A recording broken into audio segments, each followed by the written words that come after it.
والقمر بحسبان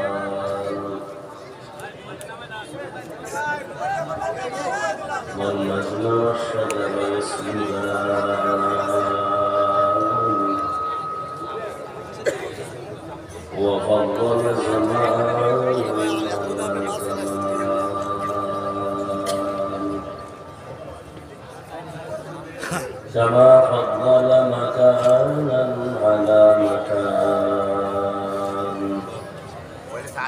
وإنسانا على إنسان ونشهد أن لا إله إلا الله وحده لا شريك له لا ضد له ولا ند له ولا مثل له ونشهد أن سيدنا ومولانا محمدا عبده ورسوله اللهم صل على محمد النبي الأمي وعلى آله وسلم تسليما وبعد فأعوذ بالله من الشيطان الرجيم بسم الله الرحمن الرحيم والعصر إن الإنسان لفي خسر إلا الذين آمنوا وعملوا الصالحات وتواصوا بالحق وتواصوا بالصبر وقال رسول الله صلى الله عليه وآله وسلم أمي مونيتر sound বাড়াইতে পারো না তুমি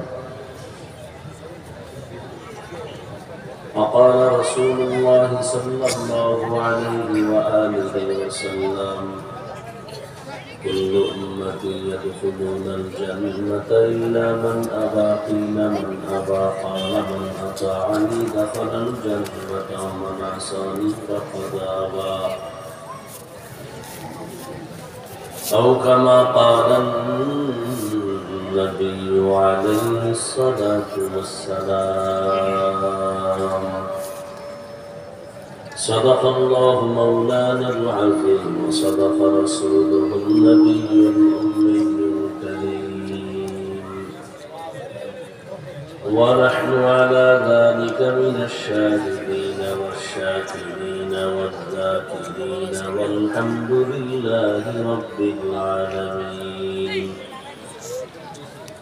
سبحانك لا علم لنا إلا ما علمتنا إنك أنت العليم الحكيم رب اشرح لي صدري ويسر لي أمري واحلل عقدة من لساني يفقهوا قولي গানে যদি আওয়াজ না আসে তো কেমনি কথা বলবো নয়েজ আসে কেন রিভার্ব কমাও फिशानी ने तेरे कतरों को दरिया कर दिया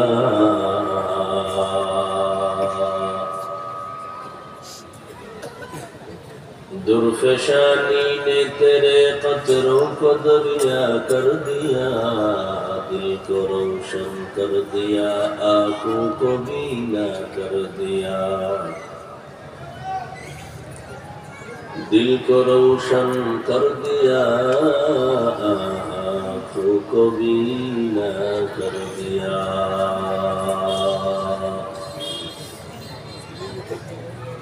मोहम्मद ने आकर कुफर को मिटाया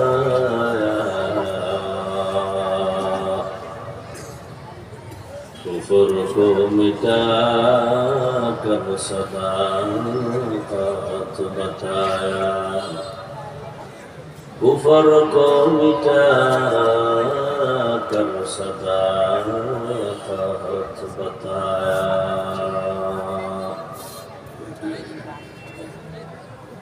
পিছন থেকে মাইক দেওয়া আছে, এদিকে ডানে বামে এদিকে আছে, সাউন্ড দিলে আওয়াজ হয়। দারুল কোরআন মাদ্রাসা এতিমখানার উদ্যোগে আয়োজিত 2 দিন ব্যাপী বার্ষিক ইসলামী মহাসম্মেলন,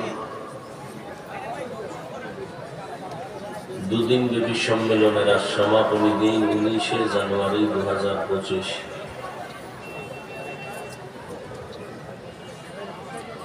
উপস্থিত মুহতারাম সম্মানিত সভাপতি জনাব আলহাজ আনোয়ারুল আলম ভূঁইয়া সাহেব, প্রধান অতিথি ডাক্তার এম মুখতার হোসেন সাহেব সহ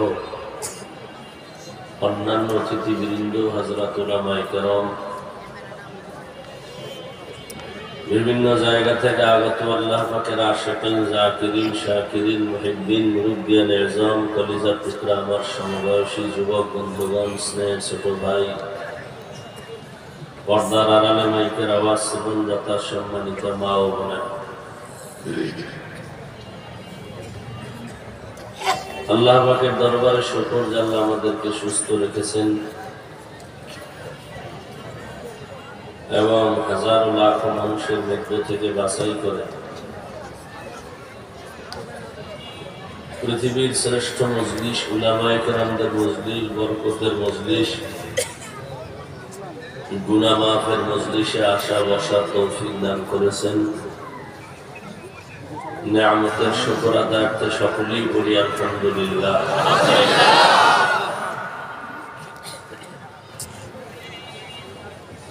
দরুদ ও সালাম সৈয়দুল মুরসালিন রাহমাতুল লিল আলামিন শফিউল মুযনিবিন খাতামুন নবিয়্যিন সৈয়দুস সাকালাইন ইমামুল মুরসালিন হযরত মুহাম্মদুর রাসূলুল্লাহ নবীজির উপরে দরুদ পড়লে গুনাহ বোবা হয়ে থাকলেন কেন? সবাই পড়েন সাল্লাল্লাহু আবার পড়েন, একবার পড়বেন 3টা পুরস্কার। প্রথম পুরস্কার 10টা গুনাহ মাফ হয়ে গেছে। দ্বিতীয় পুরস্কার 10টা নেক আমলনামায় যোগ হয়েছে। তৃতীয় পুরস্কার আল্লাহর আদালতে মর্যাদা 10 গুণ বেড়ে গেছে।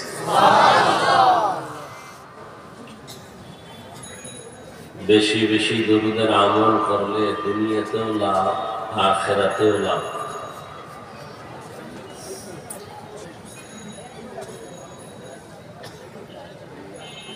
আল্লাহ আমাদের বেশি বেশি দরুদের আমল করার তৌফিক দান করেন, আমিন।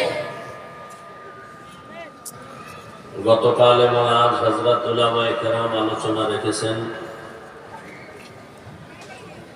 সবরের সাথে আপনারা আলোচনা শুনছেন। উলামায়ে কেরামের কথাগুলো সহি তরিকায় আমল করার তৌফিক দান করেন, আমিন। উলামায়ে কেরামের ইজ্জতকে আল্লাহ বেশি বেশি বাড়ায় দেন, আমিন। যারা লেখার মাধ্যমে, বলার মাধ্যমে উলামায়ে কেরামদের ইজ্জতকে ছোট করার ষড়যন্ত্র করে, আল্লাহ তাদের হেদায়েত দান করেন, আমিন। আমি আপনাদের দোয়া নেওয়ার আশায় হাজির হয়েছে এবং সংক্ষেপ 2-4টি কথা বলার নিয়তে কোরআনে হাকিমের শেষের দিকে সূরাতুল আসর তেলাওয়াত করেছি। নবীজির হাদিস থেকে একটি হাদিস পড়েছি। ইখলাস ও রুহানিয়তের সমন্বয়, সহি নিয়তে, সহি তরিকায়, সহি কিছু কথা আমাকে বলার মতো, আপনাদেরকে শুনবার মতো দয়াময় আল্লাহ তৌফিক দান করেন, আমিন। আসরের শপথ, ইন্নাল ইনসানা লাফি খুসর, নিশ্চিত পৃথিবীর সমস্ত মানুষগুলো ক্ষতিগ্রস্ত, জাহান্নামী। ইল্লাল্লাযীনা আমানু, কিন্তু যারা ঈমান আনয়ন করবেন, ও আমিলুস সালিহাত, আমলে সালেহ করবেন,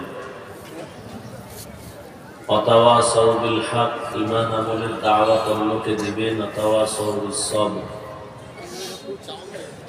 ঈমান আমলের বিরুদ্ধাচরণকারীদেরকে বাধা প্রদান করবেন। এরা ব্যতীত নবীজি বলেন কুল্লু উম্মতি ইয়াদখুলুনাল জান্নাতা ইল্লা মান আবা, সব উম্মত জান্নাতে যাবে যারা আমি নবীকে অস্বীকার করে মানে না তারা ব্যতীত। ইল্লা মান আবা। সাহাবায়ে কেরাম বললেন ইয়া রাসূলুল্লাহ আপনাকে অস্বীকার করে মানে না তারা কারা? قال من أطاعني دخل الجنة ومن عصاني فقد أبى। নবীজি বললেন যে আমার অনুসরণ করে অনুকরণ করে সে জান্নাতি, যে বিরোধিতা করে সে আমাকে অস্বীকারী হিসেবে গণ্য হবে।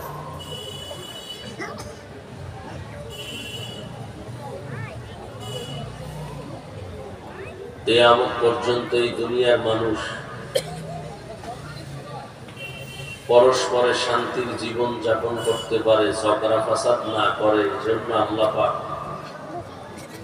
সুশৃঙ্খল জীবন যাপনের পরামর্শ দিক নির্দেশনা কোরআন এবং সুন্নাহ রাসূলের দ্বারা আল্লাহ দিয়ে দিয়েছেন স্থায়ীভাবে। যারা আল্লাহর দেয়া সমাধান মতো মেনে চলবে তাদের দুনিয়াও শান্তি, আখিরাতে শান্তি। আজকে এত আন্দোলন কেন, এত কিছু কেন? একমাত্র কারণ মোবাইলওয়ালা মোবাইল বানিয়েছে, মোবাইল কিভাবে চালাবে সেজন্য ক্যাটালগ আছে। মোবাইলওয়ালাদের ক্যাটালগ, কোম্পানি যে ক্যাটালগ দিছে, ক্যাটালগ যারা না মেনে অন্য ধারায় মোবাইলকে চালাবে সে ক্ষতিগ্রস্ত হবে। জমিন আল্লাহর, আসমান আল্লাহর, বাতাস আল্লাহর, সূর্য চন্দ্রের আলো, পাহাড় পর্বত, মাছ গাছ, ফসল ফল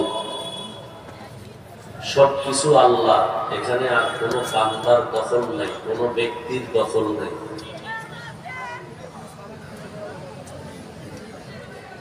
আল্লাহ পাক সে মানুষ বানায় মানুষকে সৃষ্টির শ্রেষ্ঠ মর্যাদা দিয়েছেন। কিভাবে চললে শান্তিতে থাকবে সে পরামর্শ কোরআন হাদিসে আছে না নাই? শুধু মরার পরেরটা আছে, জিন্দা থাকারটা নাই।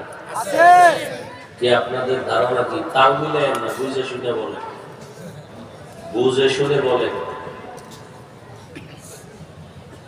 মানুষের জীবনের শান্তি মুক্তি পরকালেরটাই কোরআন হাদিসে আছে না? দুনিয়াতেও শান্তির ঠিকানা কোরআন হাদিসে আছে। কি আপনাদের ধারণা কি? আংশিক আছে, পুরাটা নাই। কি আছে? ব্যক্তি কিভাবে চললে শান্তি পাবে, পরিবার কিভাবে চালালে শান্তি পাবে, সমাজ কিভাবে চললে শান্তিতে চলবে, এই বিষয়ের সমাধান কি কোরআন হাদিসে ইসলামে আছে? আবারও বলছি, আমি খুব হালকাভাবে বলতেছি, তবে কথাগুলো খুব গুরুত্বপূর্ণ। বেয়াদবি ক্ষমা চেয়ে নিচ্ছি, বুঝে শুনে বলবেন, তাল মিলাইন না আর চিল্লা চিল্লিও করেন না। ঠান্ডা মাথায় জবাব দিন, মানে চিল্লা চিল্লির কিচ্ছু নেই।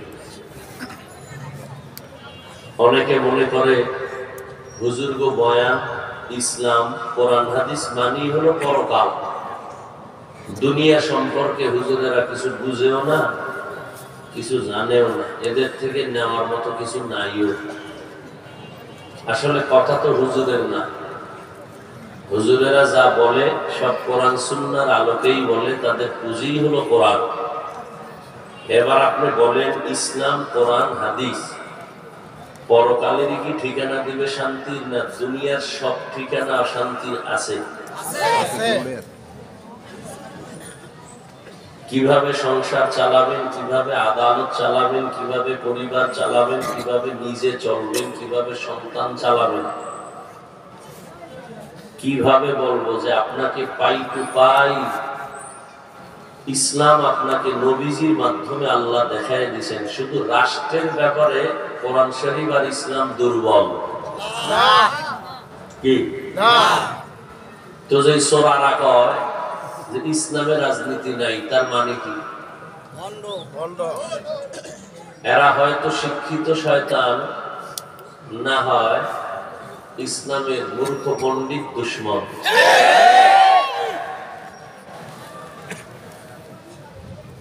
আসলে কি কোরআন হাদিসে দুনিয়ার সব লাইনের সমস্যার সমাধান আছে?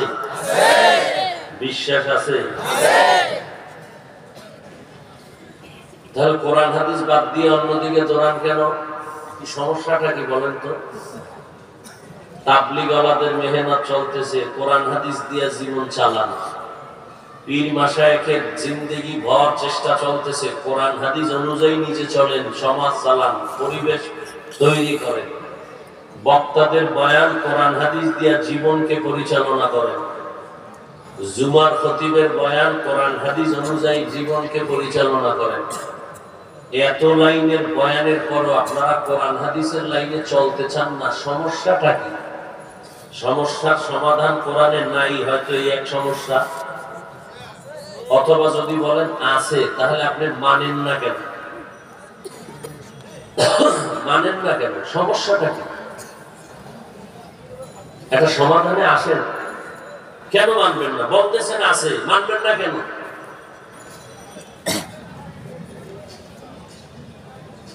মানলে কি আপনার অশান্তি না শান্তি? মানবেন না কেন? দুনিয়ার মানুষ তো শান্তি চায়, সম্মান চায়। যারা দুনিয়া দুনিয়া জিকির করে এরা দুই জিনিস চায়। কয় জিনিস? শান্তি চায় আর সম্মান। কি চায়? শান্তির জীবন আর সম্মানের চেয়ার চায়। কিন্তু আমি আল্লাহর কসম করে বলছি, ওয়াল্লাহি আখিরাত বাদ দিয়া, ইসলাম বাদ দিয়া যারা দুনিয়া দুনিয়া জিকির করে এরা শান্তিতেও নাই, সম্মানেও নাই। একজনও নেই। 10 তলা বিল্ডিং থাকলে কি হবে? ওই বিল্ডিং এ কি শান্তি দিতে পারে? ওই বিল্ডিং এর বাহাদুরি করে লাভ কি যদি বিল্ডিং ছাইরা জঙ্গলে গিয়ে ঘুমান লাগে?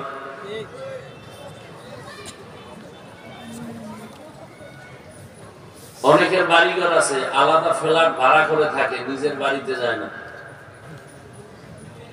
কোটি কোটি টাকা ব্যাংকে জমা আছে, যদি নিজে খাইতে না পারেন বাহাদুরি করে লাভ কি? কোনো লাভ নাই। তাহলে যারা দুনিয়া দুনিয়া করে সম্মানও নাই, শান্তিও নেই। ওই সম্মানের ভ্যালু কি যে একবার ফুলের মালা, ফাইনালে জুতার মালা? কি সত্য কথাটা স্বীকার করেন, মানেন আর না মানেন? টাকা দিয়ে সম্মান কিনলে একবার ফুলের মালা, আর একবার কি? এটা টাকা দিয়ে সম্মান কিনলে এমন হয়। আর আল্লাহর দ্বীন অনুযায়ী নবীর আদর্শ মেনে যারা চলবে এরা দুনিয়ায় বাদশাহ, আখিরাতেও বাদশাহ। এ সম্মান আল্লাহর দেয়া।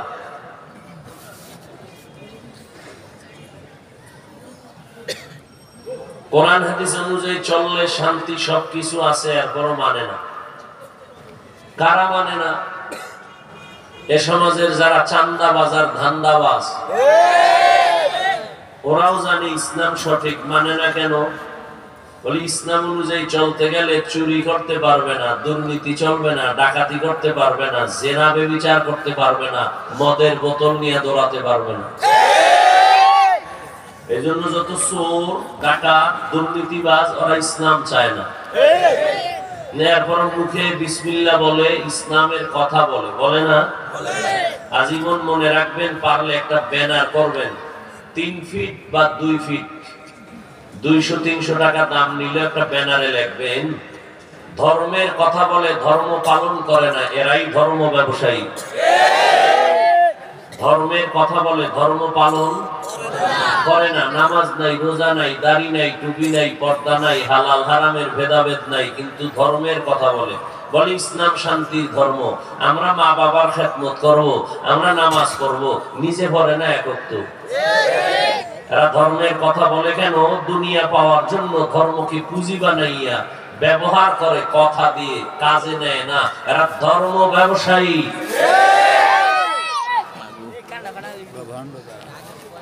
আল্লাহ হেদায়েত দান করুন।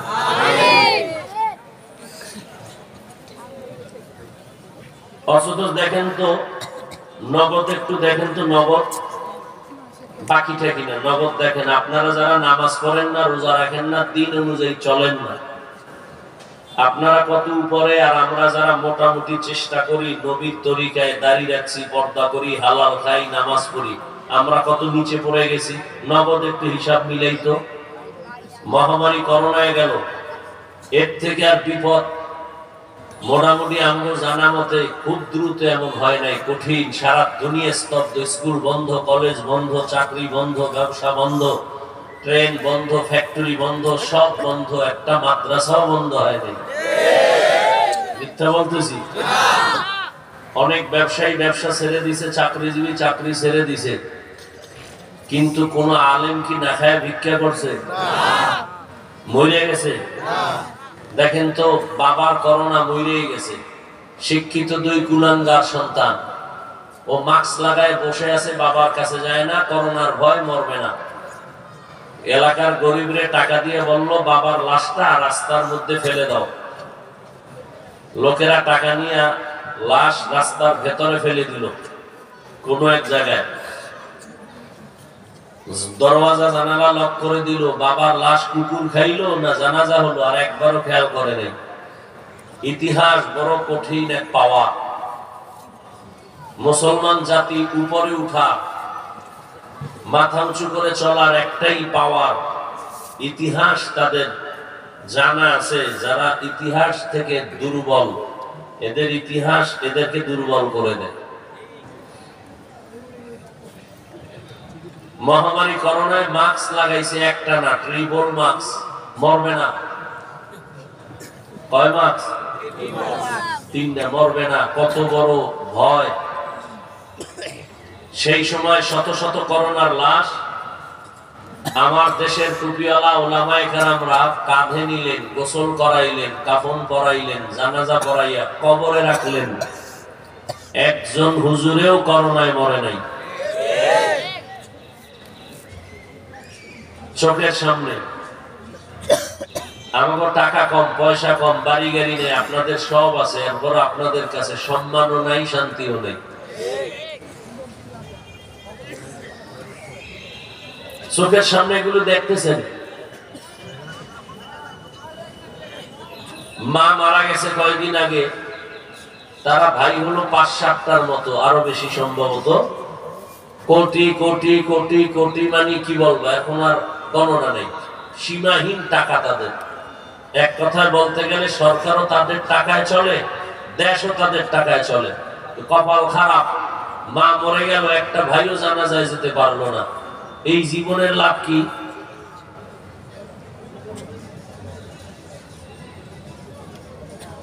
আর আমরা খাই না খাই আল্লাহর শুকর, টেনশন মুক্ত, শান্তিতে আছি, সম্মানেও আছি।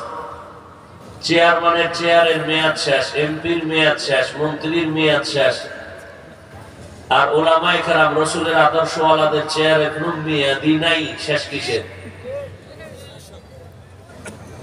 চোখের সামনে দেখতেছেন, মানেন না কেন? কয়দিন? কই নমরুদ, কই ফেরাউন, কই সাদ্দাত, কই কারুন, কই হামান, কই আবু জাহাল, আবু লাহাব। বাদ দেন, ওই ইতিহাস পড়ে। নবজ্জেলি চোখের সামনে, গাদ্দাফি কই, সাদ্দাম কই, বুশ কই, চোখের সামনে। এরপরও মানবেন না কেন? ভাই, অশান্তি যদি হয় বলেন, যেটা ইসলাম মানলে অশান্তি, স্বাধীনতা থাকে না। কই? আপনিও 3 বেলা খান, আমরাও 3 বেলা খাই। আপনিও বাজারে যান, আমরাও যাই। আপনি ব্যবসা চাকরি করেন, আমরাও করি। আপনি স্বাধীনভাবে দেশ বিদেশ সফর করেন, আমরাও করি। আপনি বিয়ে শাদী করেন, সন্তান আছে, আমাদেরও আছে। তো কোন দিক থেকে আমরা পিছনে আছি বলেন তো?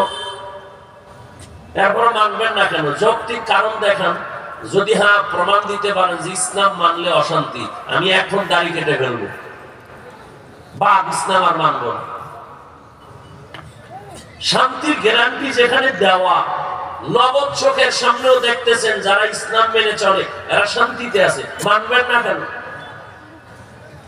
এরপরে আপনাদেরকে পা ধরে ধরে বয়ান চলতেছে প্রতিদিন, তাবলীগের বয়ান, পীরের বয়ান, বক্তাদের বয়ান, জুমার খতিবের বয়ান। এরপরে নামাজ পড়বেন না, রোজা রাখবেন না, পর্দা করবেন না, হালাল খাইবেন না।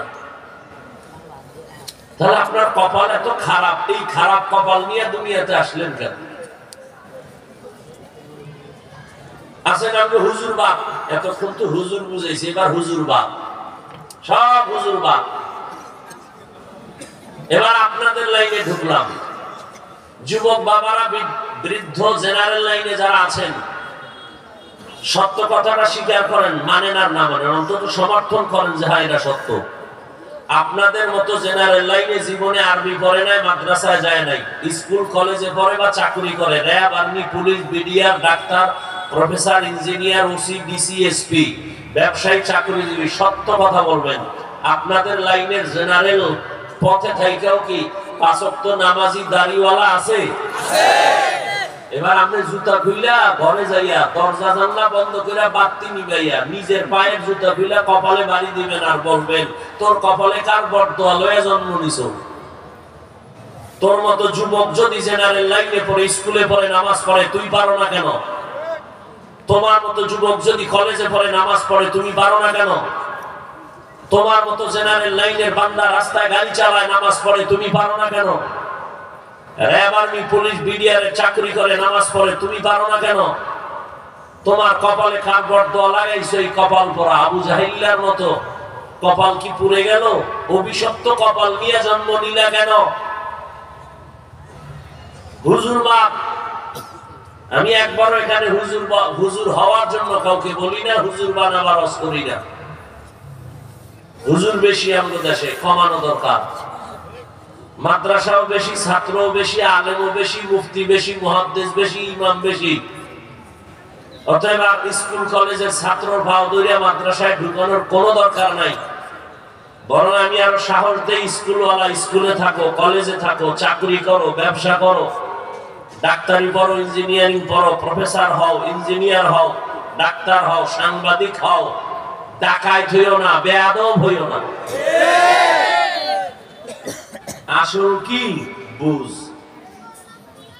বুঝ যার ঠিক নাই আর সব ঠিক নেই। আসল হলো বুঝ। দেখেন, আপনিও মুসলমান, আমিও মুসলমান, নাকি আপনার অন্য কিছু? আপনার আমার আল্লাহ না আপনাদের আর আমার আল্লাহ আলাদা?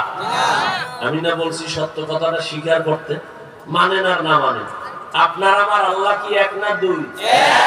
আপনার আমার নবী, কোরআন, হাদিস, কাবা, ধর্ম, কালেমা, দুনিয়াতে আসছে সিস্টেম না? আপনারা লুঙ্গি পরে জন্ম নিছেন। বিদায়বেলা কাফনের সংখ্যা পুরুষের 3টা, মহিলার 5টা, আপনাদের একটা বেশি। কাফনের কালার হবে এক একটা আলাদা, কালারও কি এক? আমার কাফন একটা বেশি হবে সম্মানে। রিক্সা ড্রাইভার মরে গেলে একটা কাফন কম হবে? কাফনের উপরে লেখা থাকবে বড় হুজুরের লাশ, বড় কোটিপতির লাশ। এত বাহাদুরি কেন, ভাব কেন? কবরের সাইজও হবে এক। শুধু এই এলাকার কবর এক হাত বড় না সব এক? কবরের প্রশ্ন কয়টা? তাও এক না আলাদা?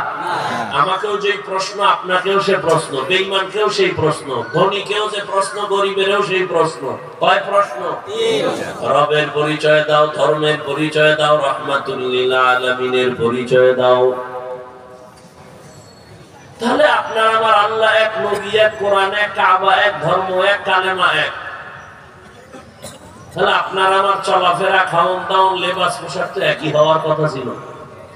আপনাদের পোশাক আলাদা কেন, আমারটা আলাদা কেন? ওই বড় জামা পরলে শরীর গরম লাগে, আটকা লাগে না? তাহলে আপনি খোলা পোশাকই পরবেন এই দুনিয়ায়, এবং মরার পরও পরবেন। এই আটকা পোশাক পরবেন না মরার পরও। ব্যাঙে সাপের কয় বন্ধু একটু লাভ দাও, সোজা হও, আমি তো লাভ দেব তোমার উপর দিয়া। সাপ বলে আমি জীবনে সোজা হবো না। ব্যাং ঘুরে টুরে দেয়, সাপ ঠিক সোজা হয়ে গেছে।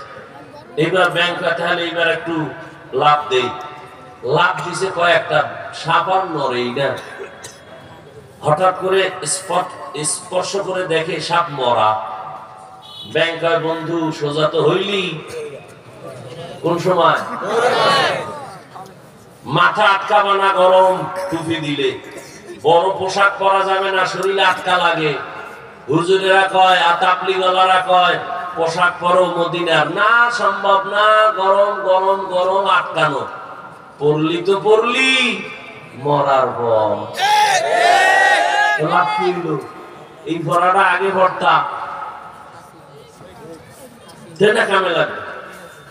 হাত দুইয়া খানা খাইতে বসো, দোনো হাতের কবজা দো না, হুজুর কথা চলবে না। ধোয়াটা তো ধুইলি, এখন এত বেশি ধো, আমাকেও কয় ধুইবেননি। করোনায় কানে ধরাইয়া হাত ধোয়াইলো, লাভ হইল কি? সওয়াব তো আর পাইলা না। সুন্নত হিসেবে যদি হাত ধুইতা তাহলে সওয়াব, করোনার ভয় হাত ধুইলা, সেই ধোয়া তো ধুইলা কানে ধুইলা, মাওলায় ধরাইয়া ধোয়াইতেছে। দোনো হাতের কবজা আঙ্গুল থেকে বেশি ধোয়, পকেটে একটা বোতল রাখে, ফট করে বাইর করে আর হাতে মাখে, আর এভাবে ঘষে দোনো হাত ধোয়। আমাকেও মাঝে মাঝে কয় ধুইবেননি। ওরে নিমক হারাম, আল্লাহর ভয় কই গেল তোমার? এত নির্বোধ কেন? এত দুনিয়ামুখী কেন? কই? মহামারী করোনায় তো কেউ না খায় বলে নাই যারা রসুলের আদর্শওয়ালা। কপাল খারাপ। আর কেমনে বুঝাইলে? এবার বুঝানের শেষ বুঝানি আছে এতটুকু, আমি স্টেজ থেকে নিচে নাইমা তোমার পায়ে ধরা। যদি বলো হ্যাঁ পায়ে ধরলে আর দাড়ি কাটবো না, তাহলে বলো আমি নিচে নেমে পাও ধরি। দাড়ি কাটা ছাটা দোনোটার গুনাহ সমান, কবিরা গুনাহ। যে ক্লিন করে কে ছোট করে রাখে, দোনো দলের গুনাহ কি বলেন? দোনো দলের গুনাহ। দাড়ি কাটার শাস্তির বয়ান আমি করব না, তবে এতটুকু বলবো, তোমার কিছু হোক না হোক যৌবন থাকবে না, এটা লেখা রেখো। তুমি ঠিক কইলেও ঠিক, এত এত হালকা মনে করো না যে গাঁজা খেয়ে অস করতে বলছি, এত হালকা মনে করো না। আমি বলে দিলাম, তোমার চ্যালেঞ্জ থাকলে তুমি সামনে দাঁড়াও, দাড়ি কাটো আর ছাটো, পরকালের ভিডাভিডি যা আছে পরে, নগদ তোমার কপাল পড়ার জন্য একটা শাস্তি শুরু। কি থাকবে না? এই দাড়ি কামানোর প্রবণতা যেদিন থেকে বাড়ছে, সেদিন থেকে হারবাল কোম্পানির ওপেন চ্যালেঞ্জও বেড়ে গেছে। ১৫০০ বছর আগে রাসূল বলে গেছেন, যাদের লজ্জা নাই ওদের ঈমান নাই। লা ঈমানা লিমান লা হায়া আলা। কোথায় গেছে লজ্জা? বালিশে মাথা লাগায় চিন্তা করিও। আল্লাহ সব ভাইকে হেদায়েত দান করেন, আমিন। হ্যাঁ, কষ্ট পাইলেন? রাগ করলেন? মাপ চাই। মাপ করবেন না? না করলে আর কি করে? এই মোবাইল বন্ধ করো। ২৪ ঘন্টা মোবাইল চালায়, আল্লাহ বেহেশতের বাগানে নিয়ে আসে, এখানে ২ ঘন্টা না চালাইলে কি হইব? কি বলবো, পাগল হয়ে যায় মোবাইল নিয়ে একটা ছবি তোলার জন্য। কি লাভ? ছবি তোলা ১০০০ বার কবিরা গুনাহ, হারাম। যদি সরকারের প্রয়োজন হয় সেটা জায়েজ, উত্তম না, সুন্নত না, জায়েজ। ঠেকলে করো, এটা জায়েজ। এছাড়া এমনি এমনি ছবি তোলা হারাম, হারাম, হারাম, কবিরা গুনাহ। আমি হাসি দেই যা করি, সামনে কিছু না বললেও ছবি তোলার প্রবণতা যাদের আছে, এদেরকে অন্তর থেকে ঘৃণা করি, ঘৃণা করি, ঘৃণা করি। সামনাসামনি আমি হাসি ঠিক আছে, কিন্তু অন্তর থেকে ঘৃণা করি। বাকি বরদোয়া করি না, বরদোয়া জায়েজ থাকলে বরদোয়া করতাম। আল্লাহ হেদায়েত দান করুন, আমিন। ও ভাই, রাগ করতেছেন? এরকম বলনেওয়ালা থাকবে না, কেউ বলবেও না, আপনাকে কোনো টেনশনও থাকবে না। বলনেওয়ালা তো নাই। যারা বলনেওয়ালা ছিল এক এক করে কমতেছে, মরে যাইতেছে, সব মরে যাবে। আমি মরে গেলে বাস আমার জবান থেকে আর এই কথা আসবে না, আর অন্য কেউ বলবেও না। সবাই বলবে এতক্ষণ আধা ঘন্টা লাগায় কি শুরু করলেন, এতক্ষণ অন্য বক্তারা গরম বানাইলাই তো বয়ান করে, আর আপনি এখন পর্যন্ত শুরুই করেন নাই। তাহলে এত হুজুর বয়ান করলো, কাল করলো, আজ করলো, কেউ লাগলো না, আপনার এত লাগলো কেন? তো জাতি শেষ পর্যন্ত কি কয়, আকাম বাদ দেওয়া যাবে না, বক্তা বাদ দাও। আকাম চলবে। আল্লাহ হেদায়েত দান করুন, আল্লাহ হেদায়েত দান করুন। ওয়াল আসর তরজমা বলছি না? বলছি। হাদিসের ব্যাপারে একটু ব্যাখ্যা আছে, 2 মিনিট। হাদিস কি বলছিলাম? আপনাদের থেকে একটা জবাব নিব আমি প্রশ্ন করে, আবার খেয়াল করেন। নবীজি বলেন কুল্লু উম্মতি ইয়াদখুলুনাল জান্নাতা ইল্লা মান আবা, সব উম্মতেরা জান্নাতে যাবে, যারা নবীকে মানে না তারা জান্নাতে যাবে না। সাহাবায়ে কেরাম প্রশ্ন করলেন, ইয়া রাসূলুল্লাহ, কে আপনাকে মানে না? রহমতের নবী কি বললেন এই কথাটা খেয়াল করেন। সাহাবায়ে কেরামের প্রশ্ন, নবী আপনাকে মানে না তারা কারা? নবী ডাইরেক্ট জবাবের আগে বললেন, মান আতাআনি দাখালাল জান্নাহ, যে আমার অনুসরণ করবে, অনুকরণ করবে তারা জান্নাতি। বলেন বিপরীত কথা কি দাঁড়াবে? খেয়াল করবেন, মনোযোগ দিয়ে নেবেন। অনুসরণ যারা করবে না। সাহাবায়ে কেরামের প্রশ্ন, ইয়া রাসূলুল্লাহ আপনাকে মানে না কারা, তাদের পরিচয়? নবী বললেন, মান আতাআনি দাখালাল জান্নাহ, যে আমার অনুসরণ করবে সে কি জান্নাতি। তার মানে কি সে নবী মানে? যে নবীর অনুসরণ করে সে জান্নাতে যাবে, তার মানে সে নবী মানে। বিপরীত কথা কি দাঁড়াইলো তাহলে? মানে না। যে নবীর অনুসরণ করে না সে নবী মানে না, মানে না। কিন্তু নবী এটা বলে নাই যে আমার অনুসরণ করে না সে আমাকে মানে না। নবী এটা বলেন না। নবী কি বলছেন? আমাকে মানে না কারা? প্রশ্ন ছিল এইটা। নবী জবাব দিবেন, যে আমার বিরোধিতা করে সে আমাকে মানে না। এখনো বুঝতে একটু সমস্যা, আরো স্পষ্ট করে দেই। নবীজির আদর্শ যারা মানে না এরা জাহান্নামী বা নবী অস্বীকার করে, এ কথা নবী বলেন না। নবী কি বলছেন? যারা বিরোধিতা করে। তাহলে নবীজির আদর্শ না মানা আর বিরোধিতা করা এক না, এক। যেমন ধরে নেন, আমি একটা যুবকরে জিজ্ঞাসা করলাম, এই যুবক, নবীর আদর্শে কেন তুমি নামাজ পড়ো না?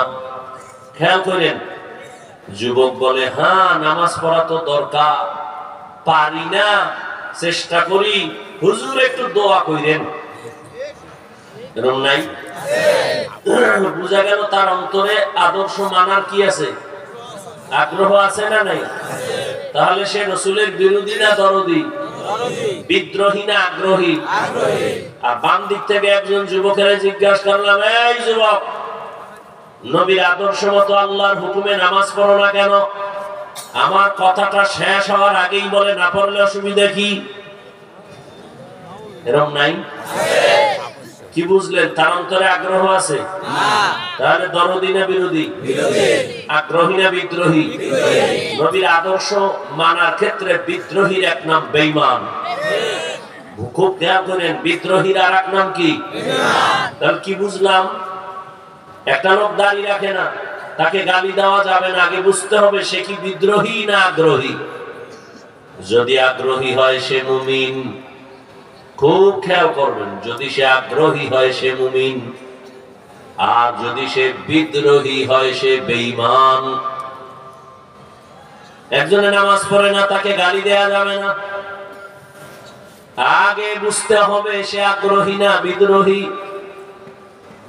যদি বলে হুজুর নামাজ পড়া দরকার, পারি না, দোয়া করবেন, তাকে গালি দেওয়া যাবে না। কেন? সে আগ্রহী মুমিন। আর যদি কেউ বলে ভাই দাড়ি না রাখো না কেন, নামাজ পড়ো না কেন, বলে দাড়ি না রাখলে অসুবিধা কি, টুপি না পরলে অসুবিধা কি, নামাজ না পড়লে অসুবিধা কি, তাহলে বোঝা গেল তার মধ্যে আগ্রহ নাই, বিদ্রোহী। বিদ্রোহী মানে বেঈমান। অতএব যে দাড়ি রাখে না তাকে গালি দেওয়া যাবে না, আর যে দাড়ি পছন্দ করে না তাকে ছাড় দেওয়া যাবে না। ব্যবধান আছে না নাই? যে নামাজ পড়ে না তাকে গালি দেওয়া যাবে না, যে নামাজ পছন্দ করে না তাকে ছাড় দেওয়া যাবে না, সুযোগ পেলেই জুতার বাড়ি। কথায় ব্যবধান আছে না? অনেক ব্যবধান। একজন বেঈমান আর একজন ঈমানদার, দুজনই দাড়ি রাখে না, কিন্তু একজন মুমিন আর একজন কি বেঈমান। নবীর আদর্শ তুমি মানো না ভিন্ন কথা, কিন্তু না মানলে অসুবিধা কি? এই বেয়াদবিমূলক গাদ্দারিমূলক কথা বলার দুঃসাহস তোমাকে দিল কে? এই বেয়াদবি করার সাহস তোমাকে কে দিল? যে আমি নামাজ না পড়লে অসুবিধা কি, রোজা না রাখলে অসুবিধা কি? নবীও যদি বলে তোর মতো বেয়াদব উম্মত না হইলে আমি মুহাম্মদের অসুবিধা কি? তন্তের বাবা কত ধানে কত চাল। আল্লাহ সবাইকে হেদায়েত দান করেন, আমিন। আসেন এবার ওয়াল আসরে সূরা নিয়ে কিছু আলোচনা। ওয়াল আসর সূরাটার নাম সূরাতুল আসর। আল্লাহ এখানে শপথ করলেন আসরের শপথ। এই রকম আল্লাহ আরো কত জায়গায় শপথ করেছেন। ওয়াত-তিনি ওয়াজ-যাইতুন ওয়া তুরি সিনিন ওয়া হাযাল বালাদিল আমিন والشمس وضحاها والقمر إذا تلاها والنهار إذا جلاها والليل إذا يغشاها والنهار إذا جلا والنهار إذا আল্লাহ তাআলা এখানে কসম করলেন, সূর্যের কসম, সূর্যের আলোর কসম, চন্দ্রের কসম, চন্দ্রের আলোর কসম, রাতের কসম, রাতের অন্ধকারের কসম, দিনের কসম, দিনের রোশনির কসম, আসমানের কসম, ওয়াস-সামাই যাতিল বুরুজ ওয়াল ইয়াউমিল মাউউদ ওয়া শাহিদিন ওয়া মাশহুদ। আল্লাহ পাক কসম করলেন, ইযা ওয়াকাতিল ওয়াকিয়া লাইসা লিওয়াকাতিহা কাযিবা লা উকসিমু বিয়াউমিল কিয়ামা ওয়া লা উকসিমু বিন-নাফসিল লাওয়ামা ওয়াদ-দুহা ওয়াল-লাইলি ইযা সাজা মা ওয়াদ্দাআকা রাব্বুকা ওয়া মা ক্বালা ওয়া লাল আখিরাতু খায়রুল লাকা মিনাল উলা। বারবার আল্লাহ কসম করলেন। কসম তো আমরাও করি না? কেন ভাই আমার কথাটা এমন কা বিশ্বাস করি না? আমি বললাম কসম, এবার বিশ্বাস করি। তাহলে আমাদের কসমের উদ্দেশ্য কি? সন্দেহ করলে এটা দূর করে দিলাম কসম কেটে। আল্লাহ কসম কেন করলেন? কোরআনে সন্দেহ আছিল এই জন্য দূর করছেন? কোরআনে সন্দেহ আছে? যালিকাল কিতাবু লা রাইবা ফীহি হুদাল লিল মুত্তাকিন। কোরআন এমন একটা কিতাব যার মধ্যে কোনো সন্দেহ নাই, সন্দেহের অবকাশ নাই।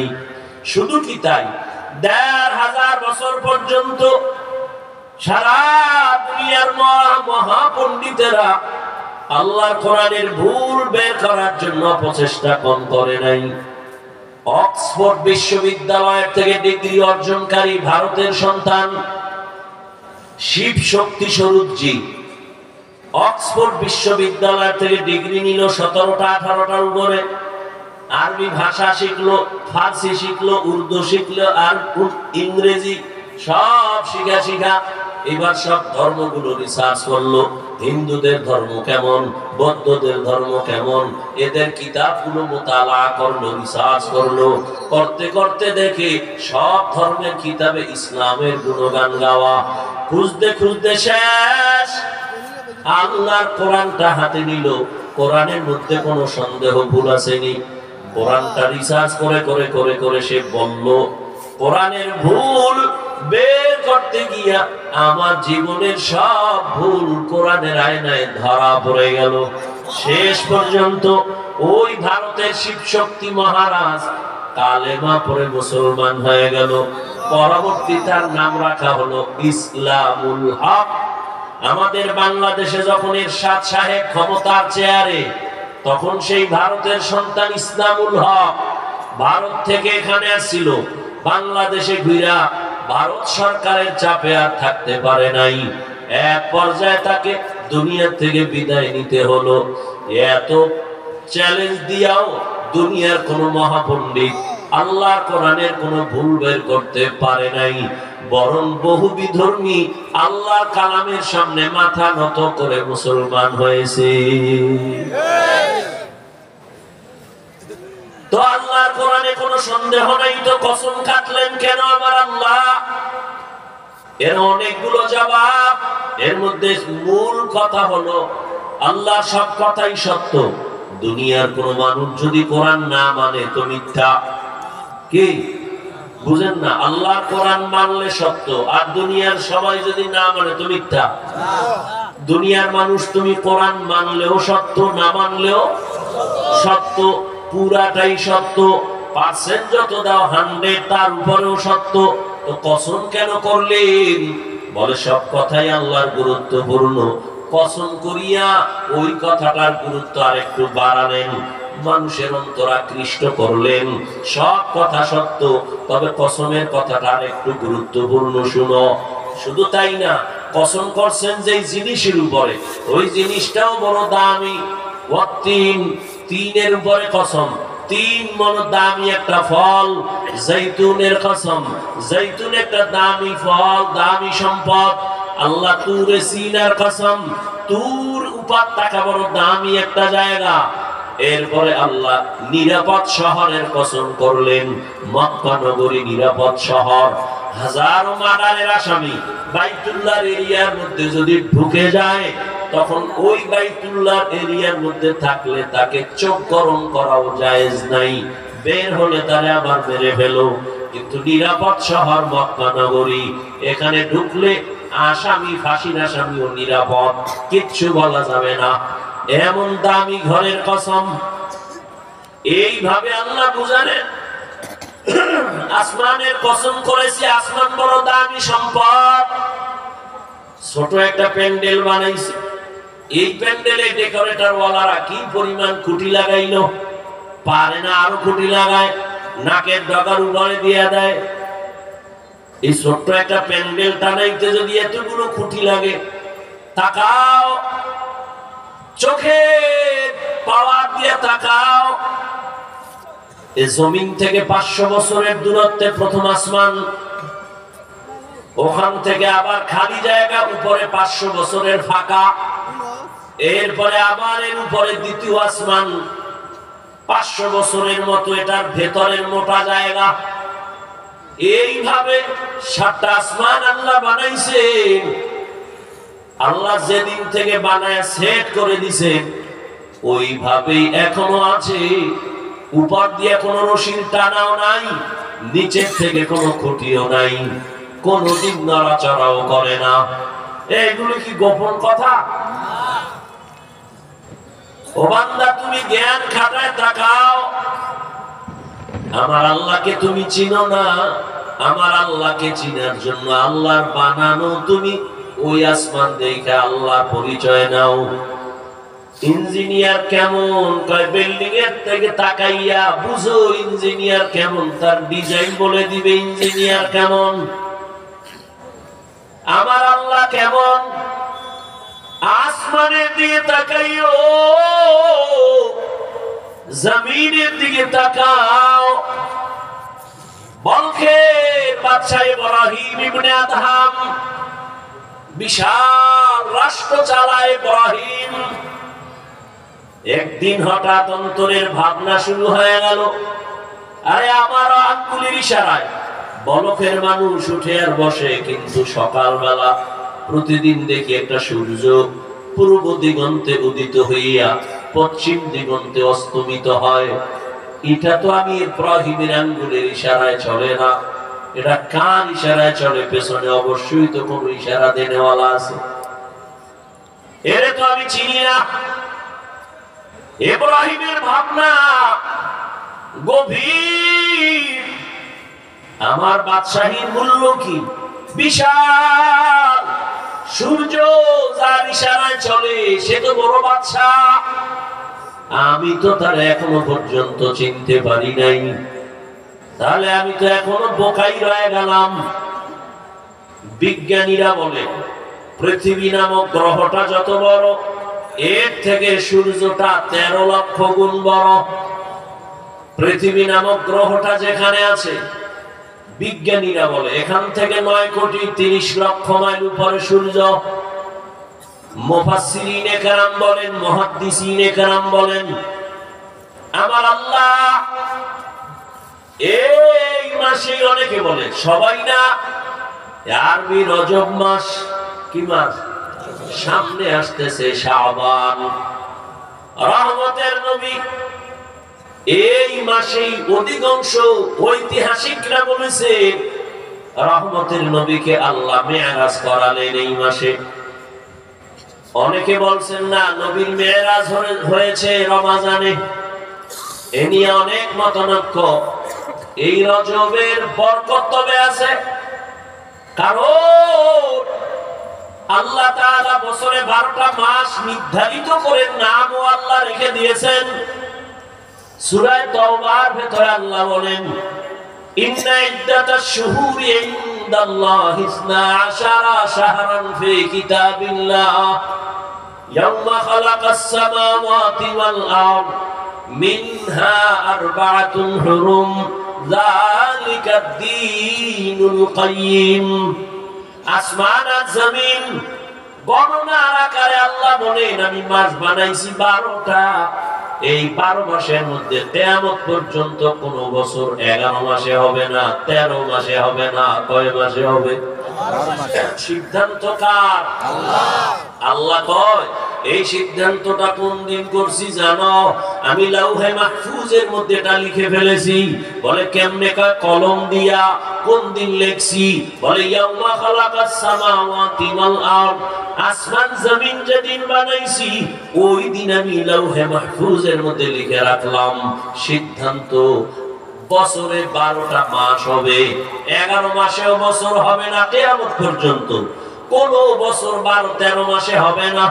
এই 12 মাসের ভেতরে 4 মাস হবে বেশি সম্মানিত, জিলকাদা, যুলহিজ্জা, মুহররম আর রজব।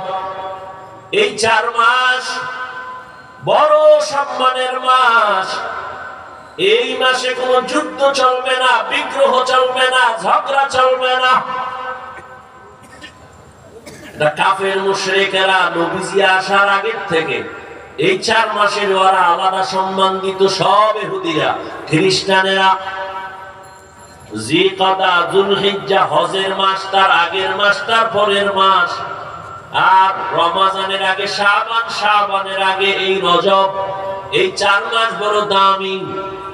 ইহুদি খ্রিস্টানরা আঙ্গ নবীর আসার আগে এই মাসটাকে সম্মান করত।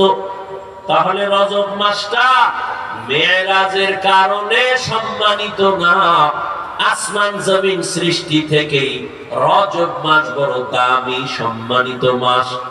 এই জন্যই তো নবী বলেন, রজবের চাঁদ আমি যখন দেখতাম আমি বেশি বেশি এই দোয়া পড়তাম, আল্লাহুম্মা বারিক লানা ফি রজব ওয়া শাবান ওয়া বাল্লিগনা রমাজান।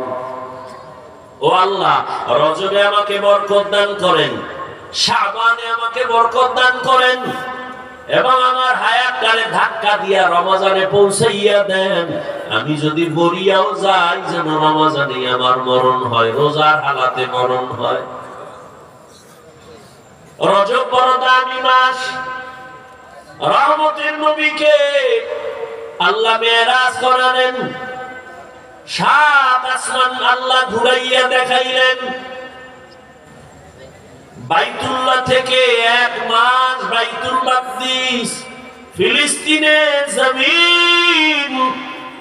রহমতের নবী বলেন, আমি রাতের বেলা আমার চাচাতো বোন উম্মে হানির ঘরে আমি ঘুমাই।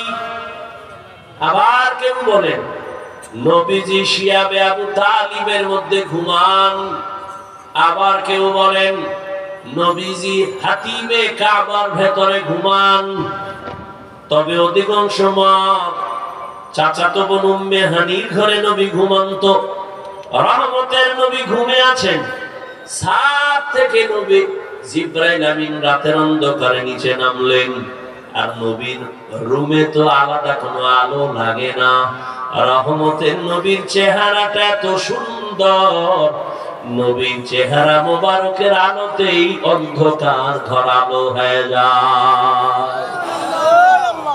ইমামুল আউয়ালিন আল আখিরিন বাহরে সাদকা রাহমাতাল লিল আলামিন সাইয়্যিদুল কাউনাইন খাতমুল মুরসালিন আখিরামত বুদে ফখরুল আউয়ালিন শুধু ওজুদ রাহমাতাল লিল আলামিন মসজিদে ও শুধু হামারো এ জমিন।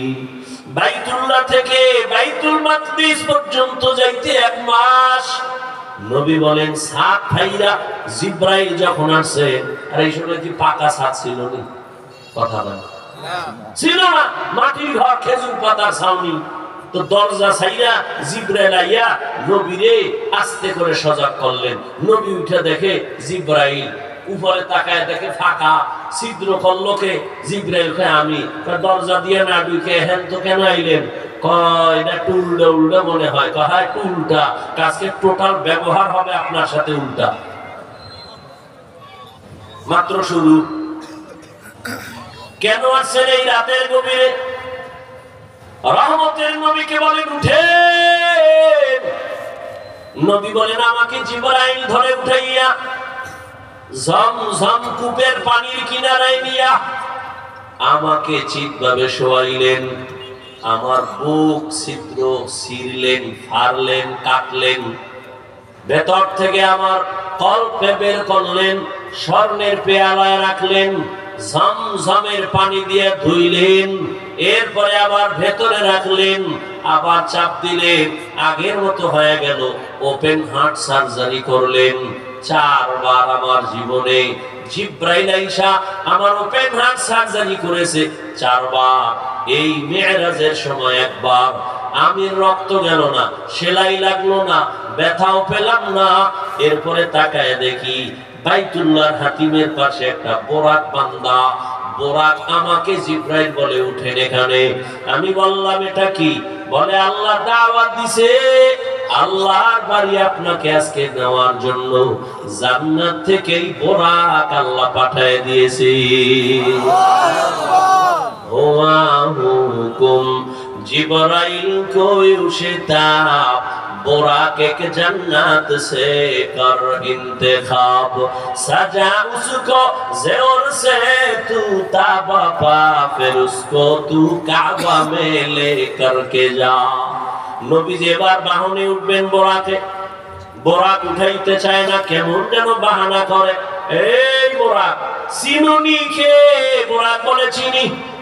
তেমন করো কেন? বলে আমি চাই আমার একটা আবদার, রহমতের নবীকে পাই আমি ধন্য। আমার পিঠে আজ নবী উঠবেন, আমারে নবী ওয়াদা দেন হাসরের মাঠে আমাকে আপনি ব্যবহার করবেন। ইমামুল আউয়ালিন ওয়াল আখিরিন বাহরে সাদকা রাহমাতাল লিল আলামিন। নবী বলেন এই বোরাকে যখন বইলাম চোখে পলকে দেখি বাইতুল মুকাদ্দাসে হাজির। যেখানে যাইতে কয়দিন লাগে? মক্কা থেকে 1 মাস। সেখানে বোরাক আমাকে চোখে পলকে নিয়ে গেল। সেখানে যাইয়া দেখি সব আম্বিয়া কেরাম হাজির। আজান হয়ে গেল, 2 রাকাত নামাজ সেখানে পড়লাম, আমি ইমাম হয়ে গেলাম। ওখান থেকে আল্লাহ আমাকে প্রথম আসমানে নিলেন। আমি প্রথম আসমানে যাইয়া দেখি 2টা দরওয়াজা, জামরাত ইয়াকুত পাথর দ্বারা দরজা লাগানো। দরজার ভিতরে তালা, নূরের তৈরি তালা লাগানো। আমার সাথে জিবরাইল দরজা নক করলো। বাহির থেকে তালা, ভেতরে দারোয়ান। জিবরাইল কয়ে ভেতরের দারোয়ান দরজা খুল। দারোয়ান কয় আপনি কে? বলে আনা জিবরাইল। আপনার সাথে কে? কয় হুয়া মুহাম্মদ সাল্লাল্লাহু আলাইহি ওয়াসাল্লাম। ও জিবরাইল, মুহাম্মদের নিয়ে আসছো, অনুমতি পাইছো নি? কয় হ্যাঁ। এবার বল, চাবি তো আমার কাছে নাই, আমি তো ভিতরে। কয় চাবি কোথায়? বলে আল্লাহর ইসিম হলো চাবি, বিসমিল্লাহ। নবী বলেন আমি আল্লাহর নাম বললাম, তালায় হাত দিলাম, নূরের তৈরি তালা খুলে গেল। আসমানে কয় দরজা? একটু 1 মিনিট হয়ে গেছে, দুইটা দরজা। এরা বয়ান গজবে মোবাইল লইয়া একদম ব্যস্ত। একটু আগে বললাম না বরদোয়া যদি জায়েজ থাকতো, ঠিকই আমি তাহাজ্জুদে বরদোয়া করতাম। পাগল হয়ে গেছে মোবাইল নিয়ে। এই মিডিয়াওয়ালারা রেকর্ড করে না, তুমি হ্যাঁ ওই মোবাইলটা ধরলে ছবি ভালো আসবে, রেকর্ড ভালো হবে। মিডিয়াওয়ালারা রেকর্ড করে, ওখান থেকে সকালবেলা তুমি ডাউনলোড করে নাও, পিওর ভাবে করতেছে। আল্লাহ আকল জ্ঞান সব লয়ে গেছে, এর দুর্বুদ্ধি নাই।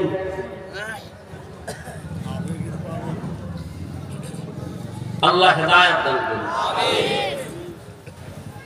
জীবনটারে ধ্বংস করা, একটা ছুরি হাতে লয়ে গলা কাটা, এতে এত ক্ষতি হয় না। এই মোবাইল দিয়ে জীবনের যে ক্ষতি হইতেছে, তুমি মানবা না। কপাল পুড়ছে তো, আরে কপাল পুড়লে আমি হাফিজুর রহমান কেডা, মক্কা মদিনার ইমামও না, স্বয়ং রাসূল যদি বয়ান করে এরপর ওই বেঈমানের কপাল পুড়বে না। যদি কপাল পুড়েই যায়, আমি হাফিজুর রহমানকে, মক্কা মদিনার ইমামকে, স্বয়ং রাসূল যদি বয়ান করে কপাল খুলে না। যেই রাসূলের চেহারা দেখলে জাহান্নাম হারাম, সেই রাসূলকে 13 বছর দেখলো, বয়ান শুনলো, এরপর কালেমা পড়ে নাই। কত বড় বেঈমান চিন্তা করতে পারেন আপনি? নবীকে পাশে বসে দেখছে একটানা 13 বছর, বয়ান শুনছে, এরপর কি পড়ে নাই। এত বড় নিকৃষ্ট বেঈমানের নাম জানেন কি? আবু জাহেল। অন্যদিকে 27 বছরের যুবক তরবারি নিয়ে দৌড়ায় আমার নবীকে জবাই করবে। কয় বছরের যুবক? তরবারি নিয়ে দৌড়ায় রহমতের নবীকে জবাই করার জন্য। রহমতের নবীর সামনে দাঁড়াইয়া একটা নজর দিয়া তরবারি ফালায়, কয় নবী আমারে মাফ করে দেন, কালেমা রশি আমার গলায় লাগায় দেন। এই কপালওয়ালা কে? কে? এজন্যই বলছি কপাল যদি পুড়ে যায়, আমি হাফিজুর রহমান কেন, মক্কা মদিনার ইমাম কেন, স্বয়ং রাসূল বয়ান করলো বেঈমানের কপাল খুলে না। আর কপাল যদি খুলিয়া যায়, নবীরে জবাই করতে আসিয়াও বান্দা কালেমাওয়ালা হয়ে যায়। এর নাম কপাল। এই খিলগাঁওয়ের মুসলমানেরা বয়ানের প্রচারণা চলতেছিল, সবাই আসতে পারে নাই। আবার অনেকে বাসার থেকে বের হইছে, অমুক জায়গায় বয়ানে যাই, বেহেশতের এই প্যান্ডেলে ঢুকতে পারে নাই। এরা কোথায়? এরা মহিলা প্যান্ডেল তাওয়াফ করে, আবার কেউ দোকানে ঘুরে আর আড্ডা করে, তাজা তাজা কবিরা গুনাহ করে। আর কপালওয়ালারা ভেতরে ঢুকে গেল। কেমন কপাল! আল্লাহ ঘোষণা দেন, নবী বলেন, এই ময়দানে বসার সাথে সাথে আল্লাহ ঘোষণা দিয়েছেন, আমি সবার জীবনের সব গুনাহ মাফ করে দিলাম। জিন্দেগি মে বন্দগি তু করনা হে, জিন্দেগি মে বন্দগি তু করনা হে, जिंदगी बे बंदगी शर्मिंदा है, जिंदगी बे बंदगी शर्मिंदा है। यहाँ हम सब मुसाफिर दिल ना लगा, अहले दिल की नजर से रूह करता जा, शाह दौलत सब फकीर गर नेक नहीं, शाह दौलत सब फकीर गर नेक नहीं जिंदगी में बंदगी तू करना है जिंदगी में बंदगी तू करना है जिंदगी बे बंदगी शर्मिंदा है जिंदगी बे बंदगी शर्मिंदा है जिंदगी में बंदगी कुन बंदगी बंदगी बे जिंदगी शर्मिंदगी যুবক বাবারা রাগ কইরো না কলিজা যে আমাকে কত বড় তোমার বুঝানো যাবে না মনে চায় তোমার পায়ের জুতা মুছা দেই আমার রুমাল দিয়া এরে যুবক কার পেছনে ঘুরে ঘুরে আজ কি পাওয়ার আশায় দাড়ি খেতে ফেলেছো নামাজ বাদ দিছো বলো তুমি যার পেছনে ঘুরো সে তোমার জীবনের বড় দুশমন সাথে যদি আঘাত লাগে শুধু দল থেকে নাম কাটবে না লিখে রাখ তোর কল্লা কেটে ফেলবে সোনার বাংলার রাজনীতি বুঝো সাথে আঘাত লাগলেই দল থেকে নাম কাটে না কল্লা কাটে এ বানায় বলতেছি কিন্তু তাকাইয়া দেখো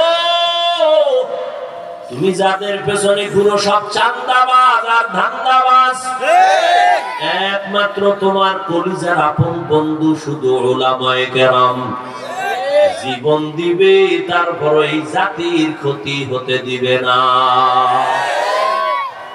সরকারি চাকরি যারা করে বেসরকারি চাকরি করে বুঝে থাকলে বলেন তাদের ডিউটি প্রতিদিন কয় ঘন্টা বলেন বেতন কত নিম্নেরটা বলেন কত 20 আচ্ছা 20,000 ধরে নিলাম প্রতিদিনের ডিউটি 8 ঘন্টা বেতন 20,000 টেবিলের নিচে আরো কত মুক্তার দানা আছে ঠিক নেই তবে এখানে একটা পয়েন্ট বলি এই চাকরিজীবীরা তোমার সাথে কোম্পানির কন্ট্রাক্ট সরকারের কন্ট্রাক্ট হয়েছে 8 ঘন্টা ডিউটি 20,000 টাকা বেতন তুমি 1 ঘন্টা পরে যদি ডিউটিতে যাও তোমার ওই 1 ঘন্টা ডিউটি না কইরা বেতন নেওয়া হারাম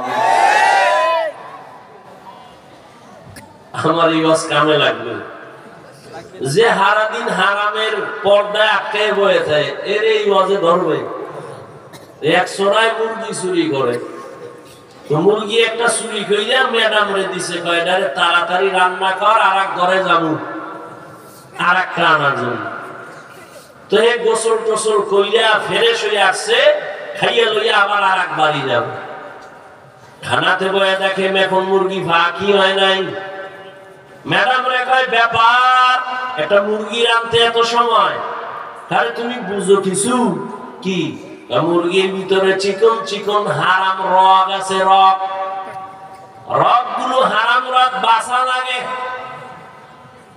ম্যাডাম কপাল তোরটাও খারাপ আমারটাও খারাপ চুরি করা মুরগির হারাম বাসো কি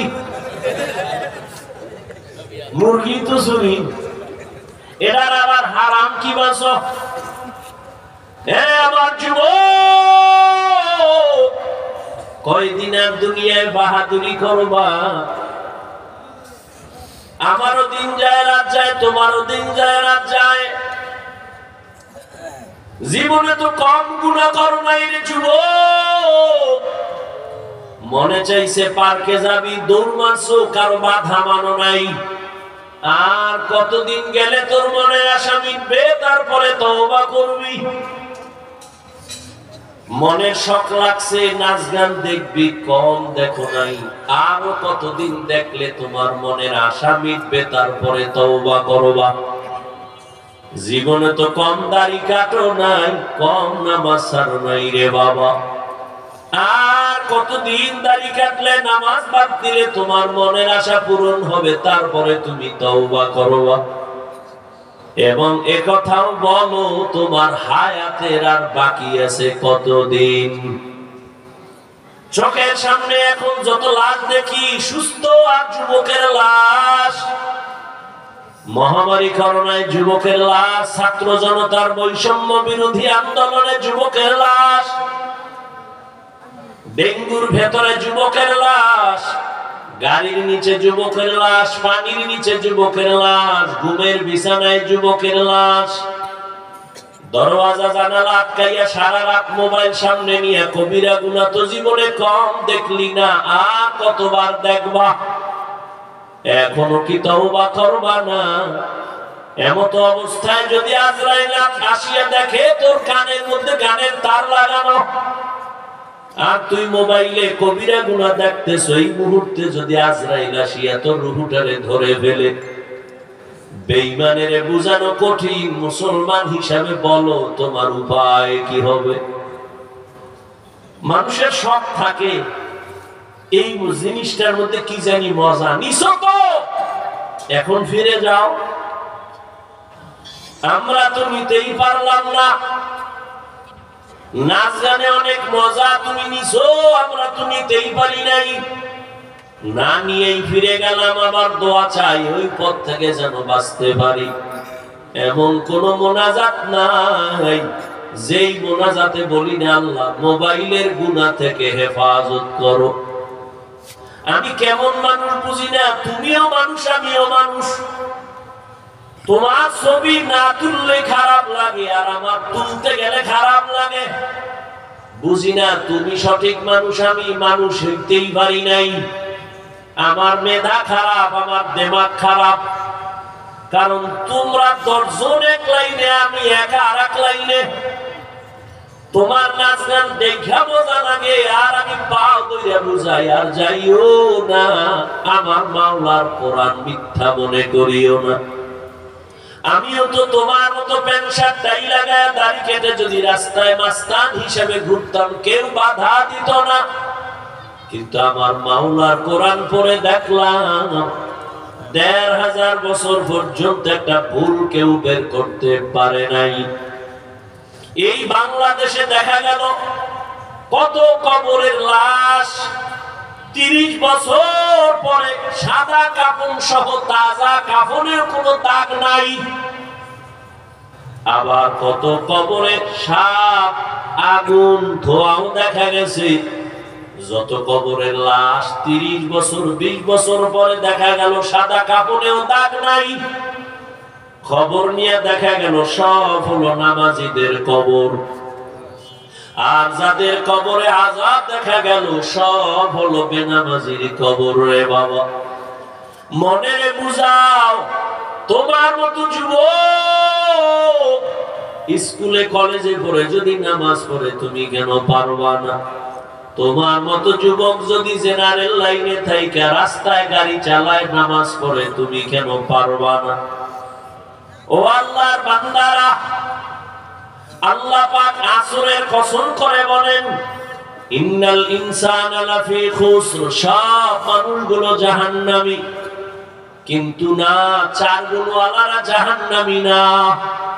ইল্লাল্লাযীনা আমানু ওয়া আমিলুস সালিহাত, 1 নাম্বার যারা ঈমান আনবে, নেক আমল করবে, তারা জাহান্নামী না। প্রথম 2 গুণ হলো ঈমান আর আমল। এই 2টা গুণ হলো আল্লাহর হক। আর 2টা গুণ আছে, এটা বান্দার হক। বলে সে গুণ 2টা কি? বলে ওয়াতাওয়াসাউ বিল হক ওয়াতাওয়াসাউ বিস সবর। ঈমান আমলের দাওয়াত অন্যকে দাও, যারা ঈমান আমলের পথে চলে না, বিরোধিতা করে, তাদের বাধা দাও।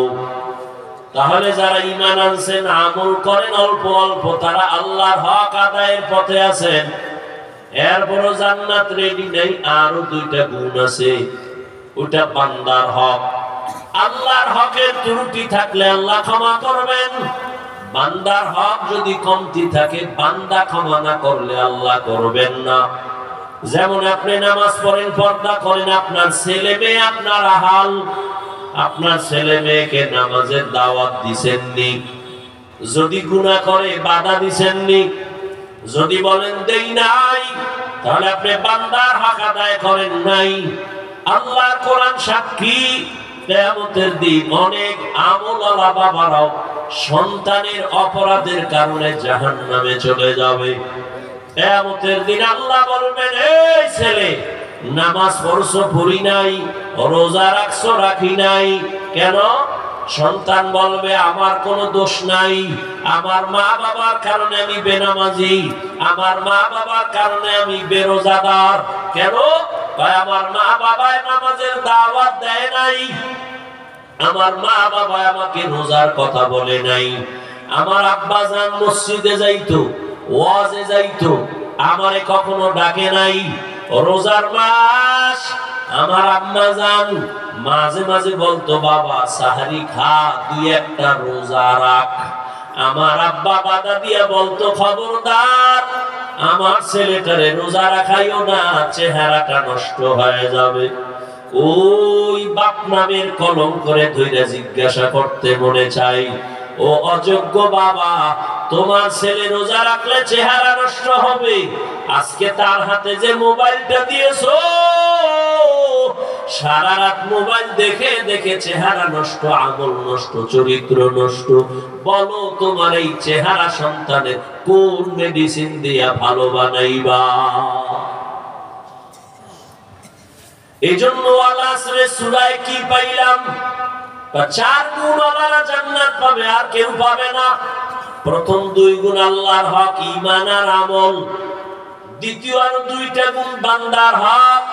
ঈমান আমল নিজে আনলে হবে না, অন্যকে দাওয়াত দাও, যারা বিরোধিতা করে বাধা দাও। এই কারণে কিয়ামতের ময়দানে সন্তান মা বাবার আটকায় দিবে। কোরআনের আয়াত, রব্বানা ইন্না আতা'না সাদাতানা ওয়া কুবারানা ফাআদাল্লুনাস সাবিলা। ও আল্লাহ, আমার অভিভাবক মুরব্বিরা আমারে বেনামাজি বানায় দিস। এবার আল্লাহ কইবে ঠিক আছে মানলাম, তোরে আমি একটা বিবেক দিছি ভালো মন্দ বুঝার জন্য। কহ অনেক ছেলে নাই, বাবা চায় না নামাজ পড়তে, কিন্তু ছেলে আর বড় পড়ে, এরকম নাই? তাহলে তুই বিবেক দিয়া সঠিকটা কেন মানলি না? আল্লাহ ভুলে গেছে। তাহলে আজকে বিবেকের বিচার হবে। ইন্নাস সামআ ওয়াল বাসারা ওয়াল ফুআদ কুল্লু উলাইকা কানা আনহু মাসউলা। তোর বিবেকের বিচার হবে।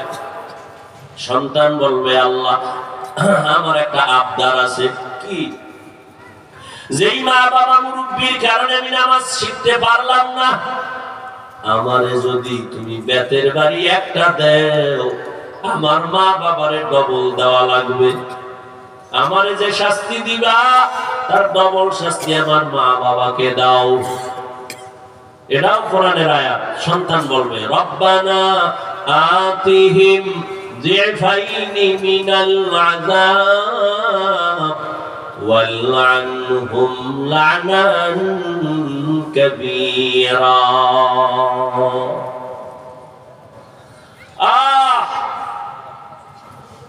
ওমরের মতো গরম,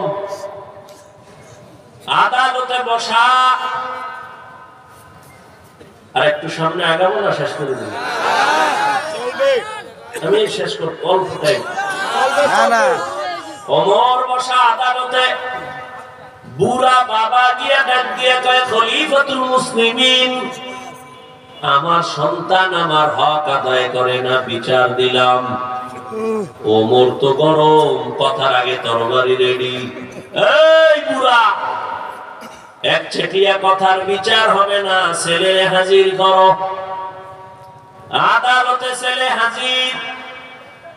এই তুই বাবার হক আদায় করো না কেন? ছেলে বলে খলিফাতুল মুসলিমিন, কথা বলার অনুমতি আছে নি? কয় আছে। ও খলিফাতুল মুসলিমিন, বাবা মায়ের পক্ষ থেকে সন্তানের উপরে কোনো হক আছে নি জানতে চাই। ওমর কয় আছে তো। জানতে পারিনি। কয় পারো তো।